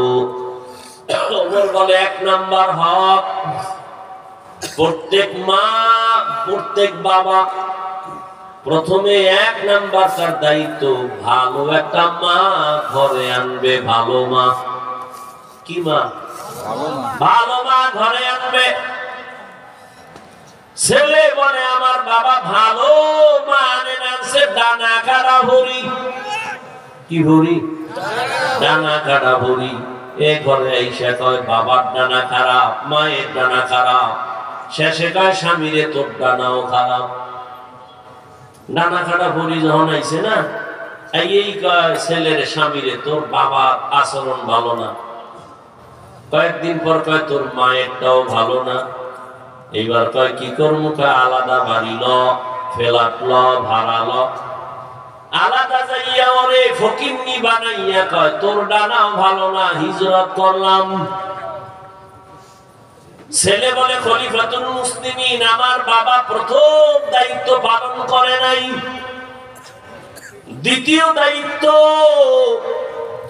যখন ঘরে আসবে আল্লাহর কাছে একটা নেককার সন্তানের দোয়া করবে। সন্তান আসবে, দুনিয়াতে আসার পরে সন্তানের ডান কানে আযান, বাম কানে কামত। ছেলে কই এই দায়িত্ব বাবাই পালন করে নাই। এই ঢাকা শিক্ষিত দামি মুসলমান, দুনিয়া কত আপডেট। বাচ্চা হইলেই খালি হসপিটাল, হসপিটালে দৌড়ায়। এই পরীক্ষা সেই পরীক্ষা, যত আপডেট ততই মরণ কাছাকাছি, যত আধুনিক ততই মরণের ফাঁদ। হসপিটালে গেলে ডাক্তার বলে সিজার ছাড়া উপায় নাই। এবার সিজার করাইছে হসপিটালে। বাংলাদেশে একটা হসপিটালেও কি আছে কোন মুয়াজ্জিন সন্তানের কানে আজান দেয়, ইকামত দেয়? শেষ, জবাই হয়ে গেছে। কে বলবে এই কথা? কে মানবে এই কথা? ডান কানে আজান, বাম কানে ইকামত। আমার বাবা হক আদায় করে নাই। 7 দিনের দিন চুল ফালাই একটা নাম রাখবে, আকিকা করবে। ছেলেকে আমার বাবা সেই হক আদায় করে নাই, ভালো একটা নামও রাখে নাই। আমার নাম রাখছে জহুল, আমাদের বাংলায় রাখে জুয়েল, কোয়েল, দোয়েল, হাসি, খুশি, রাখে না? সন্তানের নাম তুফান, রাখে না? রাখে। সবুজ, ছেলের নাম রাখছে গম্বুজ। সারা দুনিয়া খুঁজো, শুধু বাংলাদেশ না, সারা দুনিয়া খুঁজে দেখো বিধর্মীর ঘরে আব্দুর রহমান আসেনি? আছে? কোন বিধর্মীর বাড়িতে রহিমা খাতুন আসেনি? মুসলমান তুমি এত বেহায়া কেন? ঘরে ঘরে ঘরে ঘরে বেঈমানের নাম। সেদিন একটা রে মোহব্বতের ছেলে জিজ্ঞাই নাম কি কয়? সুমেল। তোর বাবার নাম কি? ভাইয়ের নাম কি? একটার নাম রুমেল।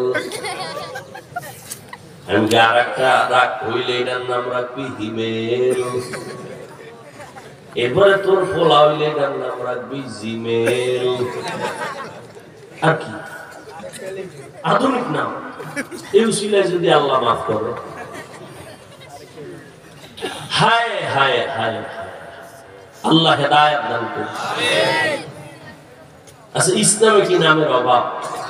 এরকম গজব নাম রাখা লাগবে কেন? নামেরও কিন্তু বরকত আছে, নামেরও কি আছে? সহিহ হাদিস, কিয়ামতের দিন শুধু নামের বরকতে জান্নাত পাবে। কয়জন নাম ঘুষাই নিয়ে আমার মুখে আনতে লজ্জা লাগে, এত বেলাইনের নাম। আল্লাহ হেদায়েত দান করুন। ভাইরা আমার, 4 গুণওয়ালারা জান্নাতে যাবে। প্রথম 2 গুণ আল্লাহর হক, ঈমান আর নেক আমল। দ্বিতীয় 2 গুণ হলো বান্দার হক, ঈমান আমলের দাওয়াত অন্যকে দাও, যারা বিরোধিতা করে তাদের বাধা দাও। বান্দার হক যদি দুর্বল থাকে, বান্দা ক্ষমা না দিলে আল্লাহ ক্ষমা করবেন না।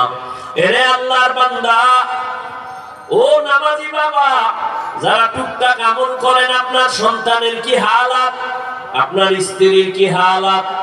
ও যুবক, ও বৃদ্ধ বাবাজি, ভালো একটা মা ঘরে আনবেন, সন্তানের একটা ভালো নাম রাখছেননি, সন্তানটাকে আদব শিখাইছেননি। বাবার দায়িত্ব সন্তানের কি শিখাবে? কথা কয় না, আদব। কি শিখাবে? এটা মোবাইল হাতে দিয়ে বেয়াদব বানাই দিছে। দুনিয়াতে আদব, শ্রেষ্ঠ আদবওয়ালা রহমতের নবী আমার। কেমন আদবওয়ালা? 63 বছর হায়াতে নবী কোনদিন মিথ্যা বলেন নাই, কাউকে গালি দেন নাই, হাজারো গালি শুনছেন, জবাব দেন নাই, চোখ দুইটা গরম করে কারো দিকে তাকান নাই। ওই নবীর আদর্শের শিক্ষাই হলো আদবওয়ালা শিক্ষা, ঠিক না? আর এখন মুয়াজ্জিন যখন আযান দিতে ঘুম থেকে উঠে ফজরের সময়, আম্মা যেন উঠে সন্তানকে স্কুলে পাঠাবার জন্য, ঠিক নি? ওখানে বই ফ্রি, গাড়ি ফ্রি, নাস্তা ফ্রি, টাকা ফ্রি, পোশাক ফ্রি, গিয়া কি করবে? বলে পড়াবে সর অজগর সরায়া আফা। সন্তান মায়ের লেখা, মা অজগর কি? এটা আগুন। আগুন সন্তানের ভিতরে লালন করতেছে, আগুন মানি গরম।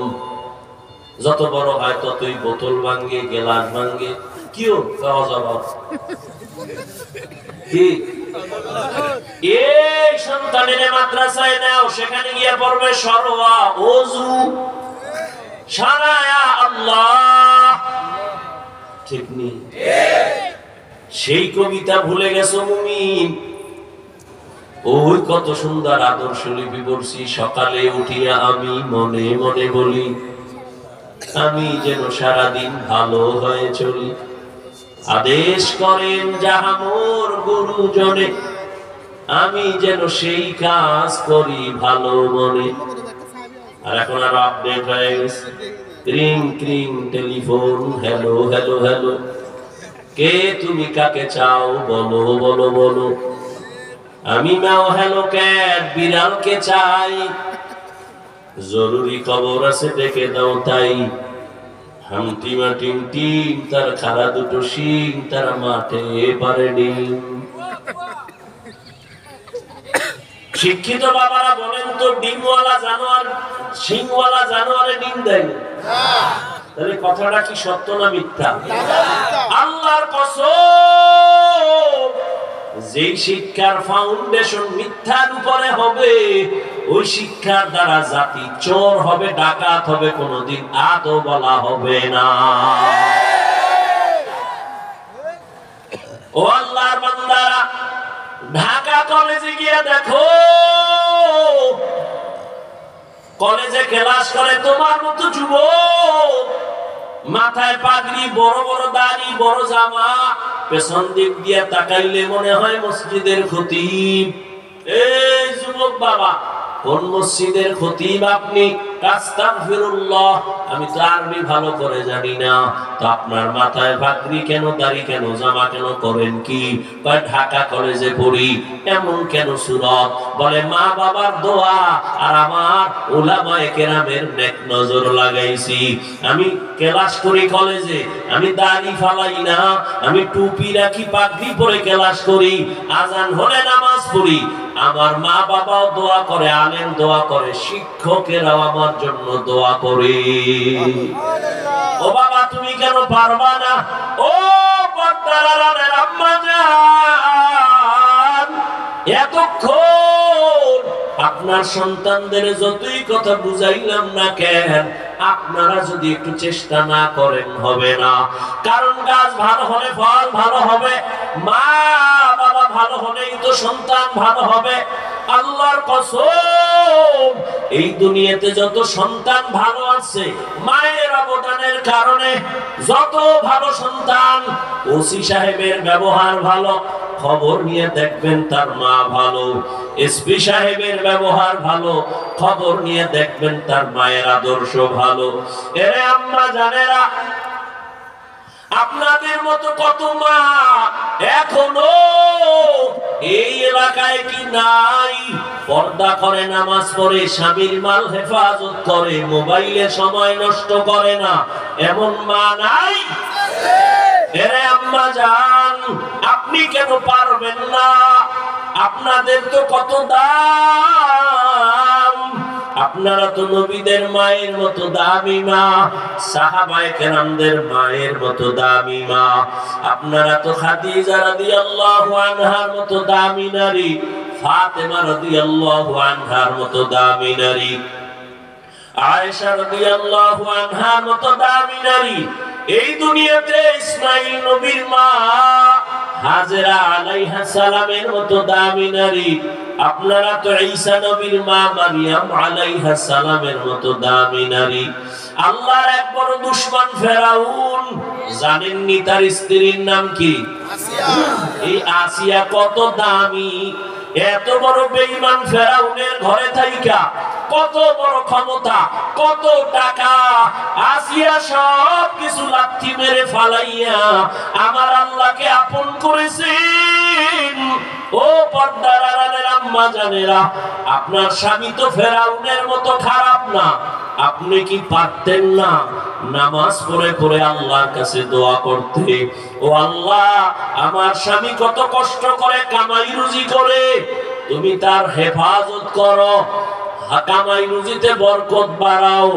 ঘরে আসলে নামাজের দাওয়াত দিতেন আর স্বামীকে বুঝাইতেন, ও স্বামী আমার, মা বাবার আদর মায়া ছাড়িয়া তোমার সংসারে আসছি, তোমার কাছে আমার দাবি, হারাম টাকা কামাই করবা না, হারাম মাল ঘরে আনবা না, সন্তানের হারাম খাওয়াইয়া আমরাও হারাম খেয়ে আমাদের রক্ত নাপাক করব না।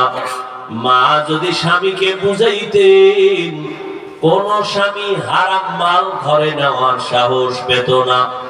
এরে আম্মা জান, এখনো সময় আছে, তওবা করেন। জীবনে তো কম বেপরদায় ঘুরলেন না, মোবাইলে কম সময় নষ্ট করলেন না। এখনো অনুরোধ করে বলি, আপনাকে আল্লাহ সন্তান দান করেছেন। কত মা বাবা বিয়ে করে কাঁদে, সন্তান পায় না। আল্লাহ আপনাকে দান করেছেন, এখন থেকে তৈরি হয়ে যান। সন্তানটারে ডাক্তার বানাবেন, বাধা নাই। ইঞ্জিনিয়ার বানাবেন, বাধা নাই। প্রফেসর বানাবেন, বাধা নাই। তবে আমার দাবি, বেয়াদব বানাবেন না। সন্তানের ব্যবহারে কখনো যেন মা বাবা কষ্ট না পায়, সন্তানের আচরণে কখনো যেন শিক্ষকেরা কষ্ট না পায়, সন্তানের ব্যবহারে কখনো যেন আলেমরা কষ্ট না পায়। আল্লাহর কসম করে বলি, ও আমার যুবক বাবারা, যদি মা বাবারে কষ্ট দিয়া সামনে যাও, আল্লাহর কসম, মা বাবায় যদি কষ্ট পায়, জীবনে তোমার সফলতা আসবে না, মরার আগে পঙ্গু হয়ে যেতে হবে। শিক্ষকের যদি কষ্ট দিয়া বরদোয়া নেও, লেখাপড়ার জীবন থেকে হারিয়ে যাবা। ও যুবক, তুমি যদি আলেমের বরদোয়া নিয়ে যাও, তোমার চরিত্র আর ভালো হবে না। এখনো সময় আছে, তওবা করো।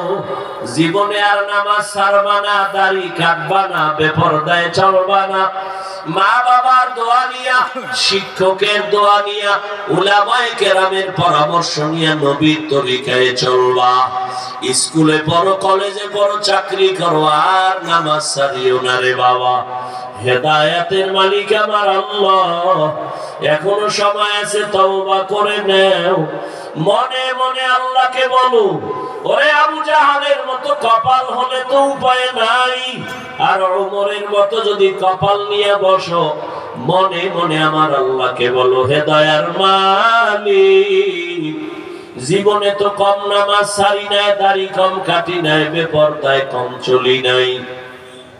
আজকে থেকে তৈরি হয়ে গেলাম আর নামাজ ছাড়বো না, বেপরদায় চলবো না, মা বাবাকে কষ্ট দেব না, শিক্ষকের দোয়া নিয়া, ওলামায়ে কেরামের পরামর্শ নিয়া, নবীজির আদর্শ মেনে চলবো। অন্তরে যদি তওবার খাঁটি নিয়ত হয়, মুনাফিকি যদি না থাকে, খাঁটি তওবার নিয়ত যাদের আছে, দুটো হাত আমার আল্লাহকে দেখায় দাও। আয় আল্লাহ, আমরা তওবার নিয়তে হাত উঠাইলাম, আমাদের তওবা কবুল করে নেন। আয় আল্লাহ, জীবনে আর নামাজ ছাড়বো না, দাড়ি কাটবো না, বেপরদায় চলবো না। মা বাবার দোয়া নিয়া, শিক্ষকের দোয়া নিয়া, উলামায়ে কেরামের পরামর্শ নিয়ে, নবীর আদর্শ মেনে চলবো।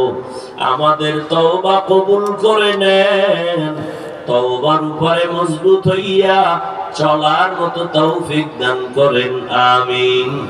আলহামদুলিল্লাহি রাব্বিল আলামিন, والصلاة والسلام على سيد الأنبياء والمرسلين وعلى آله وأصحابه أجمعين. يا أرحم الراحمين، يا أرحم الراحمين، يا أرحم الراحمين. يا الله، আমরা আপনার দরওয়াজায় গুনার বোঝা নিয়ে হাত তুলেছি। ও আল্লাহ, জীবনে কত গুনাহ করে ফেলেছি।